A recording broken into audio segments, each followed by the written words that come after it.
कश्मीर में हुर्रियत लीडर के घर पर ईडी की रेड। कश्मीर के कई इलाकों में ईडी की रेड इस वक्त जारी है। बता दें कि हुर्रियत लीडर कासिर यासिर जफर भट्ट के घर पर ईडी की रेड इस वक्त जारी है। छापेमारी इस वक्त जारी है।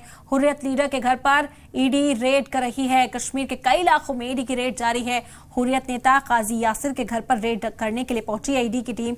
इसके अलावा बता दें कि जफर भट्ट के घर पर भी ईडी पहुंचकर इस वक्त छानबीन कर रही है, तलाशी की जा रही है। सुबह से कई जगहों पर ईडी की टीम एक साथ पहुंची। इसके अलावा आपको बता दें कि जम्मू कश्मीर पुलिस और सिक्योरिटी फोर्सेस भी हमरा हैं और जगह जगह पर इस वक्त रेड की जा रही है। जम्मू कश्मीर सॉल्वेशन मूवमेंट के अध्यक्ष हैं जफर भट्ट, जिनके घर पर और मुख्तलिफ ठिकानों पर इस वक्त ईडी की ओर से रेड की जा रही है। न सिर्फ रिहाइश गाहों पर बल्कि दफ्तरों पर भी ईडी की रेड इस वक्त जारी है। तमाम दस्तावेजों को खंगाला जाएगा यहां पर और शिकंजा कसता हुआ करीबियों पर भी नजर आ सकता है।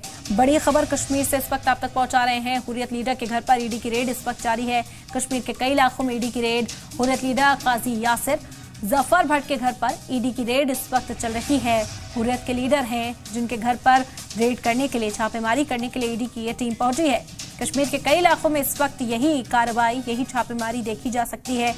और जो हुर्रियत से जुड़े हुए लोग हैं, जो लीडरान हुर्रियत में रहे, उनके घर पर ही ये रेड इस वक्त जारी है। हुर्रियत नेता काजी यासिर के घर पर रेड है। इसके अलावा जफर भट्ट के घर की भी तलाशी ली जा रही है। न सिर्फ रिहाइश गाहों बल्कि जो दफातर हैं इससे वाबस्ता, वहां पर भी ईडी की टीम पहुंची है रेड के लिए। सुबह से ही ईडी छापेमारी कर रही है। जम्मू कश्मीर सॉल्वेशन मूवमेंट के अध्यक्ष हैं जफर भट्ट, जिनके घर पर कार्रवाई को अंजाम देने के लिए ईडी की टीम इस वक्त पहुंची है। भारी सिक्योरिटी फोर्सेस भी इलाके में तैनात कर दी गई हैं। ईडी की कार्रवाई इस वक्त जारी है। तमाम उन दस्तावेजों को खंगाला जाएगा जिनको लेकर तशवीश का इजहार किया जा रहा था। और ये जो शिकंजा है ईडी का, वो अब करीबियों पर भी कसता हुआ नजर आ सकता है। बड़ी खबर जम्मू कश्मीर से इस वक्त आप तक पहुंचा रहे हैं। कश्मीर में हुर्रियत लीडरान के घर पर ईडी की रेड इस वक्त जारी है। छापेमारी को अंजाम दिया जा रहा है। कश्मीर के कई इलाकों में ईडी की रेड